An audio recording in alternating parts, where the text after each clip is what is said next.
I had a cloud over my head today.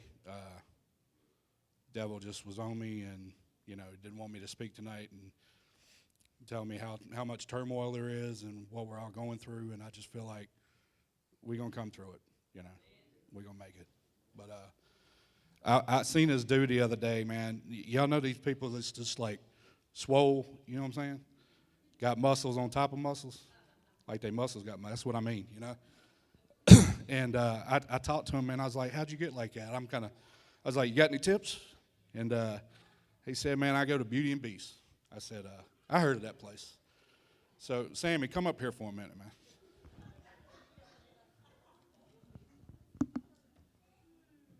Come on up on stage. I'm calling you out. I was going to do Brad Kaiser bad again this year, get him up talking about the Patriots, but he didn't show today, so, he's off the hook. Now, look here, man. This dude told me Beauty and Beast, right? So I went down there. I signed up. When I'm going to look like this? Like, when do I get to look like that? Okay. How long you been coming? What do you mean coming? Yeah, how long have you been coming? How many times you come to the gym? He just said Beauty and Beast. I went down and signed up. I'm supposed to look like that. Okay, so you actually haven't been coming and working out. What are you talking about? Okay, you got to come and actually exercise. Okay, I got you. So, like, maybe once or twice a year? Just pop in? No, I think you're going to need a few more Do a couple times. curls? No, it takes more effort than that. You got to Little more. actually put some work into it. I'm busy, right? Well, you know what? All right, I got it. I got you. Okay. Listen, I can do about an hour once a week. That ain't gonna get it. That ain't gonna get it? That ain't gonna get it. No, that's not gonna get it. You gotta be consistent. You gotta be faithful. It's got to be part of your life. All right. Best I can do is 2 days. Well, maybe Wednesday. I don't know. Sunday, Wednesday. Okay, that's good. All right. That's good. You can get something, but you won't get the most out of it. If you do it, I gotta have it as daily. It's got to be part of my life. It's got to be part of your daily routine. I just come twice a week, but I do whatever I want to the rest of the time? No, that ain't gonna work. That ain't gonna work? No, okay. no, it's not gonna work. All right. I wish if it was, I would be. I would be really good, but that don't work like that. All right. Well, I appreciate you. Yes, help, sir. Man. Thanks Thank for the you. info. Y'all give Sammy a hand. Thank y'all. Thank y'all very much. How many of y'all know what I'm getting at? So if we don't expect to get those kind of results on our physical body without putting in effort or putting in work, how we expect we're going to show up on Sunday morning and the rest of the week we ain't going to talk to God, we ain't going to do nothing, and just have a strong physical, not a physical, it'll be part of your physical too, but your spiritual relationship's going to suffer if you don't have that daily commitment. So my scripture is Hebrews 12:11-13. At the time, all discipline seems a cause not for joy, but for pain. Yet later it brings the peaceful fruit of righteousness to those who are trained by it. So strengthen your drooping hands and your weak knees. Make straight paths for your feet, that what is lame may not be dislocated but healed. Now, a lot of people that, you ever heard anybody say, well, I ain't quite ready yet. I know I got to get right with God. I just ain't ready yet, I'll do it when I'm ready down the line. They think that that's the end of it. Like, okay, well, I've lived my life. I've done what I wanted to. It's time I get right with God, and then I'll be ready to go home at the end. But it's really the first step. So just like I don't just go sign up at the gym, and that's all I got to do. Some people think that's it. Like I got saved, I ain't got to do nothing else. So I know people that walk around with gym memberships that don't ever darken the door of the gym either, but they got, workout equipment at home, and it's got baskets of laundry sitting on top of it. I've been guilty of that before. That's kind of like having the Bible out at your house on the coffee table, but nobody ever picks it up. Then you got people that go to the gym every now and then, maybe even once a week. Well, that does a little bit for your body. You might get a little cardio in. You're not going to get the same results you would get if you put a full commitment in. And a lot of times I felt like I was in that category. I was the Sunday morning Christian. I'm at church every Sunday, and I have Christ in my heart, and I have the will to do good. I've always had a heart to do good for people, but I'm not really putting in the work that God's asked me to do. And I do stuff when I'm asked, and that's about it. Otherwise, I'm just living my life, and, church is a part of it. And you can definitely get by like that, but you're not going to get the full the full benefit of what God wants for you. So you're not being disciplined. If you want a real relationship with God and a real change in your life, you got to go above and beyond. And this is going to be the longest two-part message that's ever been given, because I'm going to give part 1 today, and I'm going to try to give part 1 next year, part 2 next year. Devil is on me, let me tell you. Can't even get all my notes straight.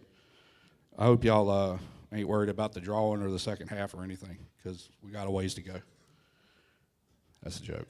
That's a joke. I got 5 pages.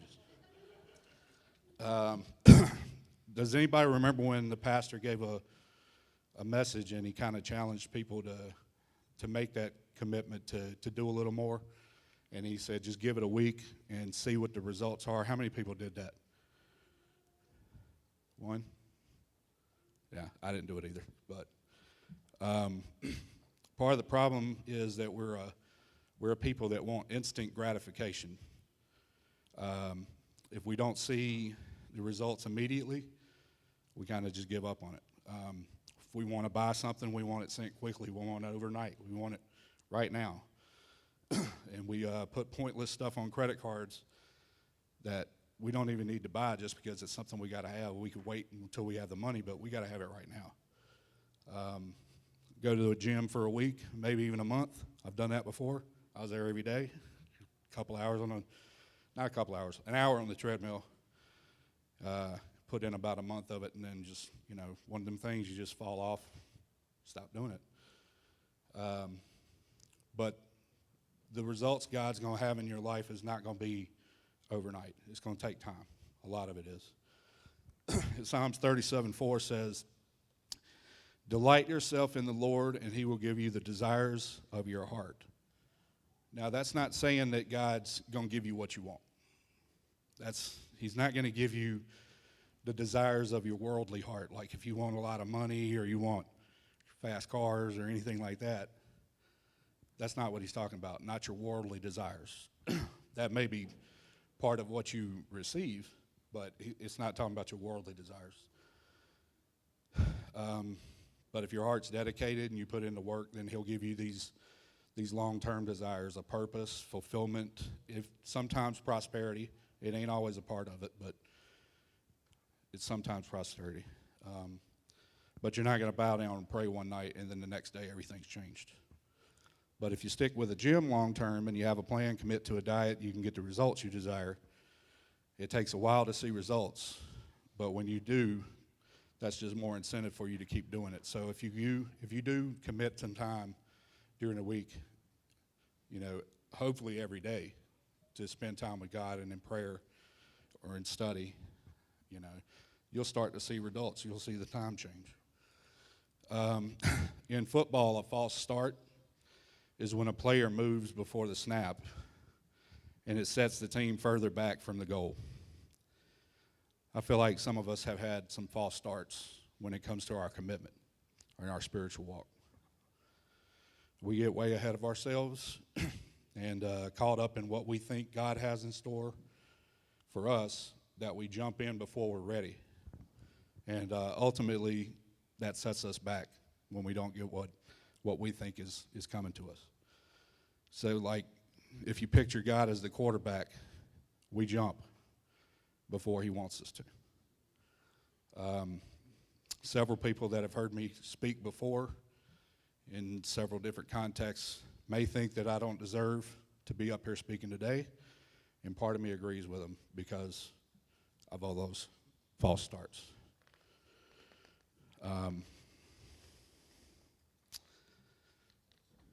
I can track several moments in my life where I almost made that level of commitment, like I was really wanting to be on fire and do everything I could for the Lord.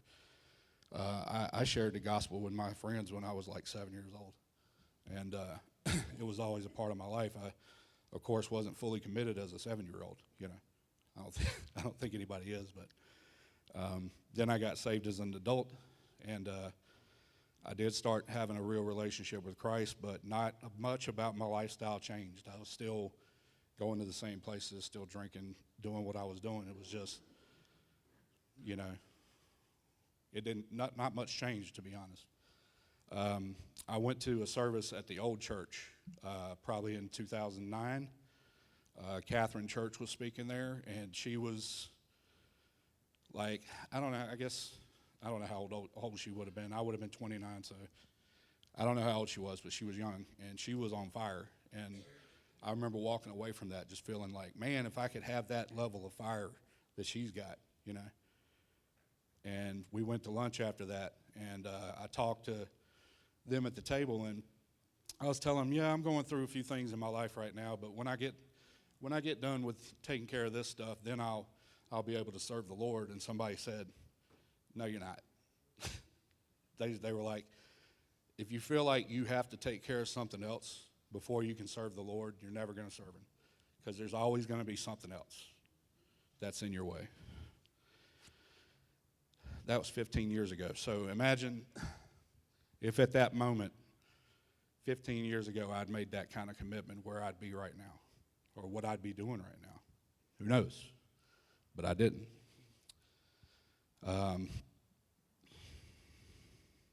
It's like saying, I'm going to start a diet next week. How many times have you said that? Anybody? Monday comes, all right, I'm on this diet. And then around Thursday, you just itching, you know, it's getting to you. Friday comes, all right, it's the weekend. I deserve a cheat day. I'm just going to have a cheat day, and then the cheat day is a cheat weekend. And then there goes the diet. It's gone. When John took over as pastor when we were at the old church, he let me speak one Sunday morning. And that was another time that I was just like, I felt like God was doing things in my life. And I put the cart in front of the horse again. I was just like, oh, I just want to get up and tell people what God's going to do for me. And you can't do that. You can't testify to something that God hasn't done yet. That was a big mistake, because it kind of puts you in a spot where if you don't fulfill that, then it's like the boy who cried wolf. Every time you go up and say, I'm going to do this, I'm going to do that, less and less people get invested in that, you know. You probably got friends that have told you they're going to change their ways over and over again until you don't hear them no more. And I did mean it at the time. None of that came to fruition either. 3 or 4 years ago, even, I made a video on Facebook, and I said a lot of things about what God was doing in my life and what I felt like God was leading me towards, and it was to deal with addicts, because I'm personally an addict, and I've always had a heart for it, because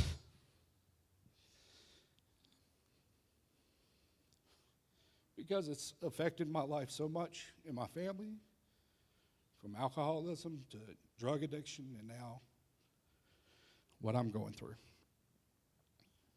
And I meant what I said then, but I still didn't follow through, you know. It's like I was just on fire for a week or so, and then right back to just going to work and just doing my normal everyday things. I'll come to church on Sunday. Somebody asks me to do something for them at the church. I usually follow through on that.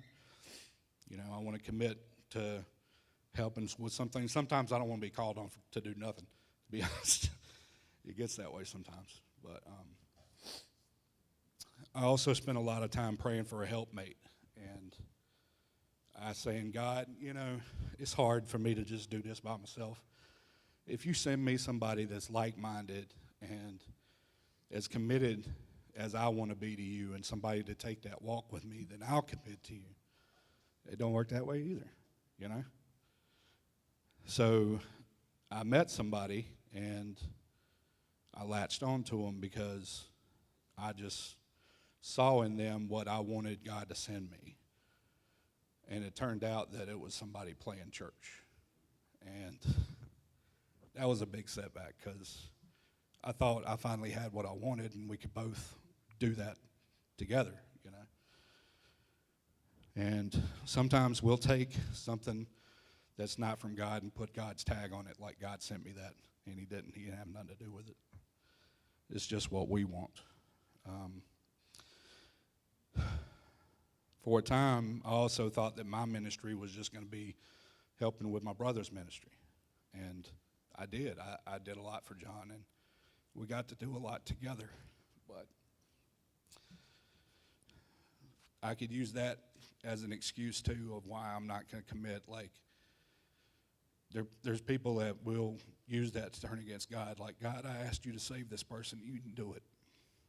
And if somebody says, why didn't God save John? I say he did. 30 years ago, he saved him. He gave him a life he wouldn't have had without him, and I don't doubt that. We wouldn't have had John as long as we did if God hadn't saved him. Sorry.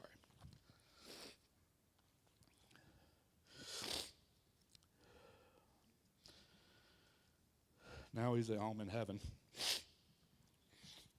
So I've always had a heart to give, and I haven't wanted much for myself. I like some things, but I really don't care about material possessions that much. I'd rather take my money and do something good with it. When something comes between you and God, he wants it gone, and he wants all of it gone. And one thing that I haven't shared widely, some people know about it, but it's I've had it in my back for years. I'm a compulsive gambling addict, and something's God's working on in me. I'll probably be dealing with it to some degree for the rest of my life. It's just the way addiction works.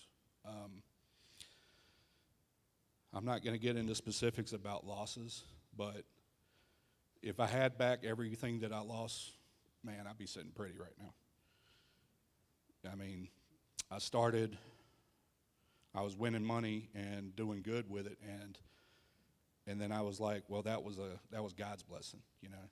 I won this money, and I can do something good with most of it, and that's God giving me that money, and he didn't have nothing to do with that either. I mean, you know what I mean. I started off just buying scratch tickets, and at the end of a period of like 5 or 6 years, I was losing close to $1,500 a month. And you add that up, you know. The gambler's fallacy is an incorrect belief that if you keep betting long enough, eventually you're going to hit something big. And that's what I kept going back for, is that big hit. And I even prayed about it sometimes. I'd be going to gamble, and I'd be like, Lord, just let me get back something. And that time, it did come a couple times. I was praying for it, and I did hit big, but, you know, that's not how it works. You don't walk away, you know. Unless you win big the first 1 or 2 times that you go and you walk away and that's it, almost everybody that gambles is going to end up losing. You'll spend the whole time trying to get back to where you started, where if you just didn't do it to begin with, you wouldn't be doing that. I had to move away from where I was because I was going there all the time. And whenever I drive out to Greensboro, where I used to gamble at, I'd have the idea, you know, that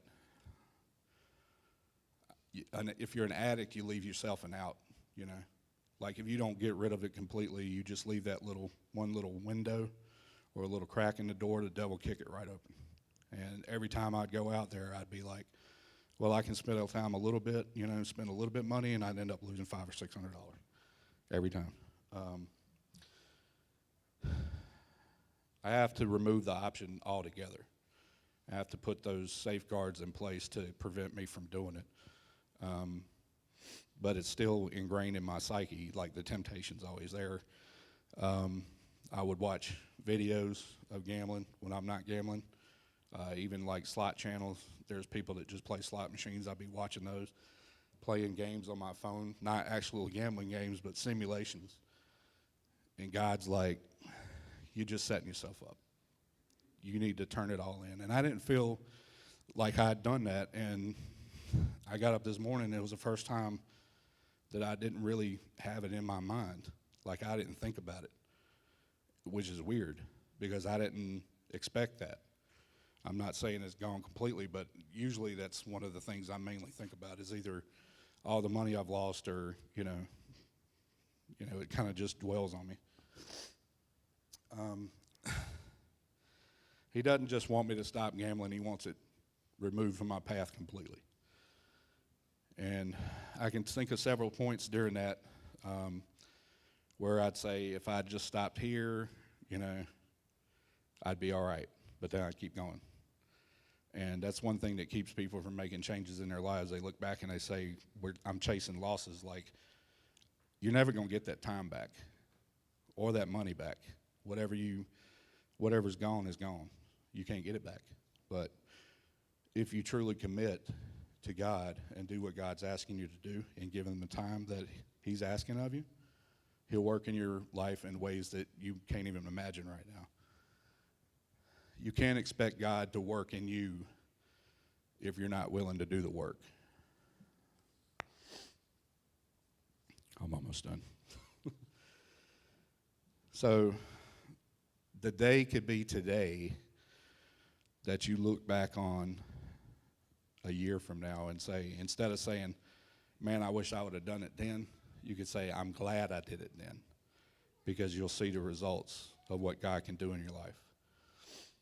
So if there's anybody here that God is speaking to you and asking you to make a greater commitment to him and asking you, you feel like there's more I can give you, God, I know I can. But if you keep getting the pattern of, let me get through this week, or let me get through this month, or make it to Easter, or make it to Christmas, and then I can focus on that, it's probably not going to happen, You don't get your life in order to come to God. You come to God to get your life in order. And so I'm not up here testifying about something that ain't happened yet. I'm not making any promises that in this year coming that I'm going to make that commitment, because I've failed so many times before. But if the Lord tarries and we're back next year, I hope to give another message where I can tell you what this year has been. But if I don't make the commitment, somebody else will be up here speaking next year, because I'm not going to do it again. I don't think I'm the only one either. I think there's other people here that have that on their heart. And if you can make a commitment to giving God that time and more of your heart and more of your energy, and I'd like to hear other testimonies next year. This would be a celebration of, this is what I put in this year, and this is the result of it. How many of y'all make your bed every day? Okay. About a third, 2/3. No, not 2/3. About a third. I don't do that, but I'm going to start doing it. Nah, I'm not going to get back in it. Nah. You're right. I saw a Marine one time give an address at a graduation, and he said that was a catalyst for everything else, that he knew if he got up out of bed and he made his bed every morning, he's accomplished something. So if you think you can give that little bit of time to God, and I know a lot of people work early, and morning is not the best time for me, so I don't know if I'll be up at 6:30 talking to God or anything like that, but, if you set a time, just give him 30 minutes a day, whether in prayer or study or just silence, and just spend time with God. And God's going to show you, if you don't think you got time to do that, start doing it, and you'll realize how much time you got. It's a lot more than you think it is, because a lot of people just, I ain't got time to do nothing, I got all the time in the world, really. But that's about all I got. I'm not good at wrapping stuff up, but I appreciate the time and the opportunity to be up here. And y'all keep praying for me. I'm going to need help. You know, I can't. It's not something that you can do alone either, you know. You need accountability, just like I probably should have a sponsor. That's a big mistake addicts make, is thinking that they can just do it on their own, and that's not how it works. Addicts, it's like your brain has control of part of you that's just, it's going to lie to you. It's going to manipulate you into doing what you even if you really want to get away from it, there's still part of you that's going to claw at you until you go back. Okay, I'm going to stop talking. I'll be up here another 20 minutes. Appreciate y'all. And you can look like that picture if you want to. You can. Oh, well, there may be some surgery that needs to happen. But I'll tell y'all this, to go with that picture up there, some of y'all may remember too. But in 2015, 2016, I weighed about 289 pounds then. I weigh 240 now, so just think of that, 48 more pounds. But I went to the Outer Banks and I rode a bicycle. And I said, I like this bicycle. And I said, I think I can do this and lose some weight. So the condition of my heart was, I'm going to ride that bicycle and lose a little bit of weight. Well, I ended up really like riding a bicycle. And my next goal was to be the best at riding this bicycle in the triad. And that was my goal. And I went from 289 pounds down to like 162, I think was my lowest weight. Does anybody remember me when I was like super skinny? Ashley does. But that was the condition of my heart, is what drove me to that. As you can see now, that is not a part of the condition of my heart, is riding a bicycle. But if you put Jesus, if that's what you set your heart on, there's nothing that can stop you and the Lord together. Amen. And you can do whatever you want, as long as that's where your heart's at. So nothing's impossible. But who's any of the kids' condition of your heart on this box over here? It says PS5. Yeah, it's just an empty box. It's just an empty box. Y'all all right with that? Huh? Let's see, Declan. Yeah, Declan, you could put some cars and stuff in here, I believe. All right, so we're going to draw for the PS5 for the kids. Kids, get your tickets out. And let's give Jason a round of applause one more time. Good job, Jason, brother. Oh, sorry. I'm going to let you draw. Hold on. All right, tickets. Y'all got your tickets out? Cameron's up there smiling. Cameron, the pastor's kid, can't win.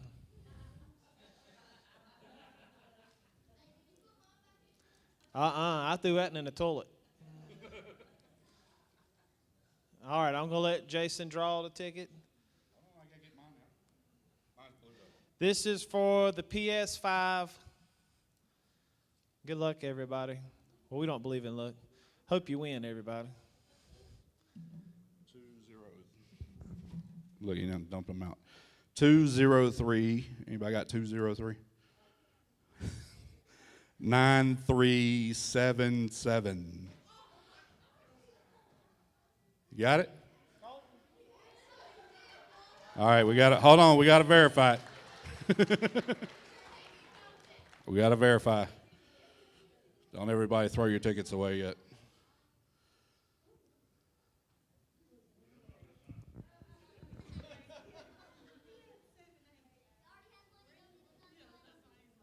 All right, that's the winner. You're welcome. Colton, right? Colton, you won an empty box. Congratulations, buddy. What is it? He gave you his ticket? Yeah. Okay. All right, now we're going to draw for the adults. One of y'all want to come over and pick? Emery, come on up. This is my soccer star. Okay, you can come up and pick it. Don't matter. This is for the adults. For this big screen TV that I hope fits in your car. 27009. Is that a 2 or is it 92? 92. Oh, Motzinger. Good job, Lauren.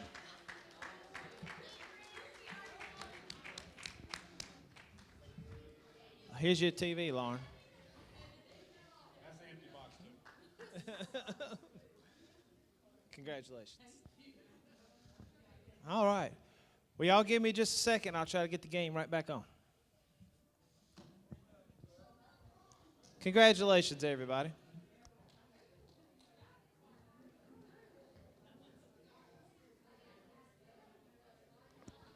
Keith Sizemore's back there, heart broke.